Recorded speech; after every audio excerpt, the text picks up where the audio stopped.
Welcome to study material. आज UPSC prelims के कुछ इम्पॉर्टेंट क्वेश्चन लेके आया हूँ, तो पूरा वीडियो आप सब ध्यान से देखिएगा। तो चलिए स्टार्ट करते हैं अभ्यास प्रश्न से। मेरन समुदाय के संदर्भ में निम्नलिखित कथनों पर विचार कीजिए। पहला, ये असम की एक आदिवासी जनजाति है जो वैश्य धर्म के मेयाओ मिरिया संप्रदाय की अनुयायी है। दूसरा, यह असम के उन 6 समुदायों में से एक है जो अनुसूचित जाति के दर्जे की मांग रहे हैं। तीसरा, वर्ष 2025 में असम सरकार ने अरुणाचल प्रदेश के नामसाई जिले में रहने वाले मेरन समुदाय के सदस्यों को अस्थायी निवास प्रमाण पत्र जारी करने का निर्णय लिया। उपयुक्त कथनों में से कितने सही हैं? ऑप्शन ए केवल 1, ऑप्शन बी केवल 2, ऑप्शन सी सभी 3, ऑप्शन डी कोई भी नहीं। तो आपका सही ऑप्शन होगा ऑप्शन सी सभी तीनों। मेरन वास्तव में असम की एक आदिवासी जनजाति है और वैश्व धर्म में ओमोरिया संप्रदाय के अनुयायी है, अतः कथन 1 सही है। यह उन 6 समुदायों में से एक है। चाय जनजाति आदिवासी मोटक, ताई ओहोमन, चुतिया और कोच राग बेसांकी के साथ जो अनुसूचित जाति के दर्जे की मांग रहे हैं, अतः कथन 2 सही है। मार्च 2025 में असम सरकार ने अरुणाचल प्रदेश के नामसाई जिले में रहने वाले मेरन सदस्यों के लिए पीआरसी की घोषणा की, अतः कथन 3 सही है। तो चलिए शुरुआत करते हैं पहले प्रश्न के साथ। जापानी इन्फ्लेट्स के संदर्भ में निम्नलिखित कथनों पर विचार कीजिए। पहला, यह एक विषाणुजन्य रोग है जो मुख्यतः एचडी पराजित के मच्छरों द्वारा फैलता है। दूसरा, भारत में इसका टीका सार्वभौमिक टीकाकरण कार्यक्रम के तहत चुनिंदा क्षेत्रों में लगाया जाता है। तीसरा, जबकि सुअर वायरस के लिए पूर्वधर्ष के रूप में कार्य करता है, मनुष्यों को टर्मिनल या डेड एंड हॉटेस्ट माना जाता है। उपयुक्त कथनों में से कौन सा या से सही है? ऑप्शन ए केवल 1 और 2, ऑप्शन बी केवल 2 और 3, ऑप्शन सी केवल 1 और 3, ऑप्शन डी 1, 2 और 3। तो आपका सही ऑप्शन होगा ऑप्शन बी केवल 2 और 3। जापानी इंटरफ्लाइट्स वायरस मुख्य रूप से कैल्विस पराजित के मच्छरों, विशेष रूप से कुलुलेक्स ट्राइनेडियन निचर्स द्वारा फैलता है, एडीजी द्वारा नहीं, अतः कथन 1 सही नहीं है। भारत ने स्थानिक जिले में सार्वभौमिक टीकाकरण कार्यक्रम के तहत ऐसे 1442 जैसे जापानी इंटरफेल्स टीके की शुरुआत की है, अतः कथन 2 सही है।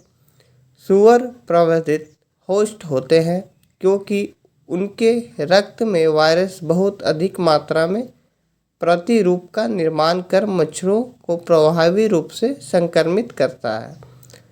मनुष्य डेड एंड हॉट्स होते हैं क्योंकि उनके रक्त में वायरस का स्तर आमतौर पर इतना कम होता है कि काटने वाले मच्छर में संक्रमण वापस नहीं पहुंच पाता, जिससे संचरण चक्र टूट जाता है, अतः कथन 3 सही है। निम्नलिखित कथनों पर विचार कीजिए। पहला, वक्फ संपत्ति का स्वामित्व बेचा या हस्तांतरित नहीं किया जा सकता क्योंकि इसे ईश्वर में निहित माना जाता है। दूसरा, केंद्रीय वक्फ प्रसिद्ध गृह मंत्रालय के अधीन कार्य करती है। उपयुक्त कथनों में से कौन सा से सही है?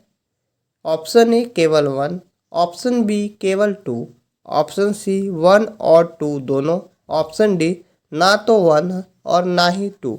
आपका सही ऑप्शन है ऑप्शन ए केवल 1।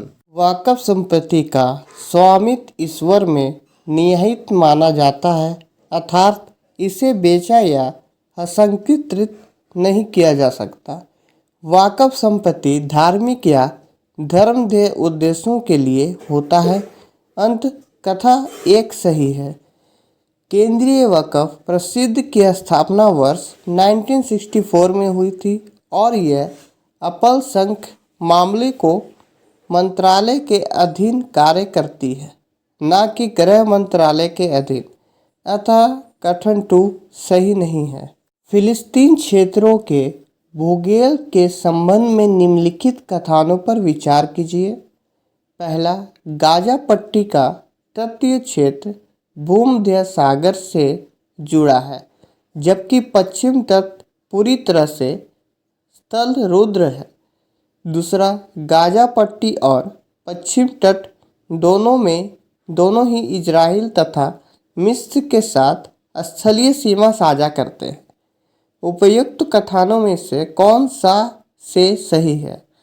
ऑप्शन ए केवल 1, ऑप्शन बी केवल 2, ऑप्शन सी 1 और 2 दोनों, ऑप्शन डी ना तो 1 और ना ही 2। आपका सही ऑप्शन है ऑप्शन ए केवल 1। गाजा पट्टी भूमध्य सागर के किनारे एक महत्वपूर्ण तट रेखा वाला एक तटीय क्षेत्र है। हालांकि पश्चिम तट अंतर्देशीय है और पूरी तरह से स्थल रुद्र है, जिसकी पूर्व सीमा जॉर्डन नदी तथा मूर्त सागर द्वारा निर्धारित होती है, अतः कथन 1 सही है। दोनों क्षेत्र इजराइल के साथ एक स्थलीय सीमा साझा करते हैं, लेकिन केवल गाजा पट्टी राफा में मिस्र की सीमा बनती है। पश्चिम तट पूर्व में जॉर्डन की सीमा बनता है और मिस्र की सीमा नहीं बनता है, अतः कथन 2 सही नहीं है। भारत एआई इम्पैक्ट शिखर सम्मेलन 2026 के संदर्भ में निम्नलिखित कथनों पर विचार कीजिए। पहला, यह पहली बार होगा जब ग्लोबल साउथ का कोई राष्ट्र इस वैश्विक एआई शिखर सम्मेलन की मेजबानी करेगा। दूसरा, एआई पिच फेस्ट पहल का उद्देश्य टियर 2 और टियर 3 शहरों के एआई स्टार्टअप्स की भागीदारी को प्रोत्साहित करना है। तीसरा, शिखर सम्मेलन के लिए जारी आधारिक लोगों में अशोक चक्र को शामिल किया गया है, जो नैतिक और जिम्मेदार एआई का प्रतीक है। उपयुक्त कथनों में से कौन सा सही है? ऑप्शन ए केवल 1 और 2, ऑप्शन बी केवल 2 और 3, ऑप्शन सी केवल 1 और 3, ऑप्शन डी 1, 2 और 3। आपका सही ऑप्शन होगा ऑप्शन डी 1, 2 और 3। भारत A1 इम्पैक्ट शिखर सम्मेलन 2026, जिसे इलेक्ट्रॉनिक्स एवं सूचना प्रौद्योगिकी मंत्रालय आयोजित कर रहा है, ग्लोबल साउथ का पहला ऐसा देश है जो इस प्रकार के समिट की मेजबानी कर रहा है, अतः कथन 1 सही है। एआई पिच फर्स्ट इसमें वैश्विक 9 में से A1 स्टार्टअप और भारत के टियर 2 और 3 केंद्र के उच्च संभावित उद्यमों को प्रदर्शित किया जाएगा, जिसमें महिला नेताओं और दिव्यांग परिवर्तन कार्यकर्ताओं पर विशेष ध्यान दिया जाएगा, अतः कथन 2 सही है। शिखर सम्मेलन का आधिकारिक लोग अशोक चक्र को दर्शाता है, जो नैतिकता, समावेशिता और जिम्मेदार एवं शासन का प्रतीक है, तो अंतः कथन 3 सही है। विद्रोह और उनके नेताओं के निम्नलिखित जोड़ों पर विचार कीजिए। पहला, मालाबार विरोध 1921 सिद्धू और कानू। दूसरा, संस्थल विरोध 1855/56 अली मुलसियार कुन्हा महमूद हाजी। तीसरा, नील विरोध 1859/60 दिगंबर विश्वास विष्णु विश्वास।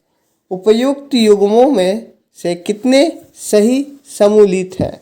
ऑप्शन ए केवल एक, ऑप्शन बी केवल दो, ऑप्शन सी सभी तीन, ऑप्शन डी इनमें से कोई नहीं। आपका सही ऑप्शन होगा ऑप्शन ए केवल एक। मालादार विद्रोहों का नेतृत्व अली मुस्लियार और वीराया नासुकात कन्हूमेद हाजी ने किया था, न कि सिद्धू और कान्हू ने। अंतयुगम वंश सही सम्मिलित नहीं है। संस्थाल विरोध का नेतृत्व सिद्धू और कान्हू मुर्मू ने किया था, मोपला नेताओं ने नहीं। अतः युगुमटू सही सम्मिलित नहीं है। बंगाल में नील विद्रोह का नेतृत्व विश्वा बंधुओं दिबांगर विश्वास विष्णु विश्वास ने किया था, अतः विगुम तीसरा सही सम्मिलित है। चाबार बदग्राह में के संबंध में निम्नलिखित कथनों पर विचार कीजिए। पहला, ये ओमान की खाड़ी में होर्मुज़ जलदम रुद्धमध्य के मुहानों पर स्थित है। दूसरा, यह ईरान का एकमात्र गहरा समुद्र का बंदरगाह है जो सीधे खुले महासागर तक पहुंच प्रदान करता है। तीसरा, भारत के विकास प्रयास सहित कलंतारी टर्मिनल पर केंद्रित है। उपयुक्त कथनों में से कितने सही हैं? ए केवल एक, ऑप्शन बी केवल दो, ऑप्शन सी सभी तीन, ऑप्शन डी कोई भी नहीं। आपका सही ऑप्शन होगा ऑप्शन बी केवल दो। चाबहार बंदरगाह में एक गहरे पानी का बंदरगाह है जो ईरान के सितान बलूचिस्तान के में मकरान तट पर ओमान की खाड़ी के पास होर्मुज़ जलदमध्य के मुहाने पर स्थित है। अतः कथन पहला सही है। यह ईरान का एकमात्र गहरे समुद्र का बंदरगाह है जो सीधे खुले महासागर तक पहुंच प्रदान करता है और भारत को बड़े मालवाहक जहाज़ों के लिए सुरक्षित एवं प्रत्यक्ष पहुंच उपलब्ध कराता है। अतः कथन दूसरा सही है। इसके दो मुख्य टर्मिनल है, शहीद बेतहासी और शहीद कलंतारी, जिसमें भारत शहीद बेतहासी टर्मिनल के विकास के सक्रिय रूप में शामिल है। अतः कथन तीसरा सही नहीं है। एनआई स्पास कार्यक्रम का प्राथमिक उद्देश्य क्या है? ऑप्शन ए प्रवर्तित क्षेत्र के छात्रों को उच्च शिक्षा के लिए छात्रवृत्ति प्रदान करना, बी 8 प्रवर्तित राज्यों में नए विज्ञान एवं प्रौद्योगिकी विश्वविद्यालय स्थापित करना, सी पूर्वोत्तर क्षेत्र में मेधावी विज्ञान छात्रों को ISRO इसरो की अंतरिक्ष प्रौद्योगिकी से परिचित कराना और विज्ञान एवं प्रौद्योगिकी क्षेत्रों में रुचि पैदा करना, डी उपग्रह डेटा का उपयोग करके पूर्वोत्तर क्षेत्र में कृषि अनुसंधान एवं विकास परियोजनाओं को वित्त पोषित करना और बढ़ावा देना। तो इनमें से आपका ऑप्शन सी सही है। पूर्वोत्तर क्षेत्रों में मेधावी विज्ञान छात्रों को इसरो की अंतरिक्ष प्रौद्योगिकी से परिचित करना और विज्ञान एवं प्रौद्योगिकी क्षेत्रों में रुचि पैदा करना। अंतरिक्ष के बारे में जागरूकता पहुंच और ज्ञान के लिए प्रवृत्त छात्रों का कार्यक्रम एनआई स्पार्क्स एक अग्नि पहल है जिसका उद्देश्य भारत के पूर्वोत्तर क्षेत्र के छात्रों को बीच अंतरिक्ष विज्ञान एवं प्रौद्योगिकी के बारे में जिज्ञासा बढ़ाने और जागरूकता बढ़ाना है। यह कार्यक्रम छात्रों को बेंगलुरु स्थित इसरो केंद्र के भ्रमण के माध्यम से अंतरिक्ष अनुसंधान एवं अन्वेषण के में भारत की प्रगति का गहन अनुभव प्रदान करके भौगोलिक और सूचना नामक अंतराल को कम करने का प्रयास करता है। अतः विकल्प सी सही है। विश्व एथलेटिक्स चैंपियनशिप 2025 में पुरुषों की भाला फेंक समर के फाइनल में नीरज चोपड़ा किस स्थान पर रहे हैं? ऑप्शन ए प्रथम, ऑप्शन बी चतुर्थ, ऑप्शन सी आठवां, ऑप्शन सी 10वां। तो आपका ऑप्शन सी सही है, 8वां। नीरज चोपड़ा 84.3 मीटर के थ्रो के साथ फाइनल में 8वें स्थान पर रहे। अतः विकल्प सी सही है। होलो बॉक्स तकनीकी संग्रहालय के अनुभव को कैसे बेहतर बनाती है? ए रियासती टिकट देकर, बी ऐतिहासिक हस्तियों के साथ संवाद की अनुमति देकर, सी स्वचालित निर्देशित पैटर्न के माध्यम से, डी कलाकृतियों की डिजिटल प्रतिमाओं को प्रशासित करके। तो आपका ऑप्शन भी सही है, ऐतिहासिक हस्तियों के साथ संवाद की अनुमति देकर। होलोबॉक्स अंगतुकों को प्रश्न पूछने और ऐतिहासिक हस्तियों के एआई जनरेटेड अवतारों के साथ वास्तविक समय में संवाद करने में सक्षम बनता है, अतः विकल्प भी सही है। तो आइए अंत में नोट करते हैं आज का अभ्यास प्रश्न। तो राज्य का निर्वाचन आयुक्त किसे द्वारा नियुक्त किया जाता है? फिर से रिपीट कर रहा हूं मैं क्वेश्चन। राज्य का निर्वाचन आयुक्त किसके द्वारा नियुक्त किया जाता है? ऑप्शन ए मुख्यमंत्री, ऑप्शन बी भारत के राष्ट्रपति, ऑप्शन सी राज्य के राज्यपाल, ऑप्शन डी उच्च न्यायालय के प्रमुख न्यायाधीश। तो इस प्रश्न का जवाब कमेंट बॉक्स में देना ना भूलें। धन्यवाद। और हाँ, अब एग्ज़ाम की तैयारी को और बेहतर करने के लिए हमारे चैनल को शेयर, लाइक, सब्सक्राइब करना ना भूलें। Thanks for watching. जय श्री राम। ऐसे ही नेक्स्ट वीडियो आते रहेंगे, आप लोग चैनल को सब्सक्राइब कर लीजिएगा।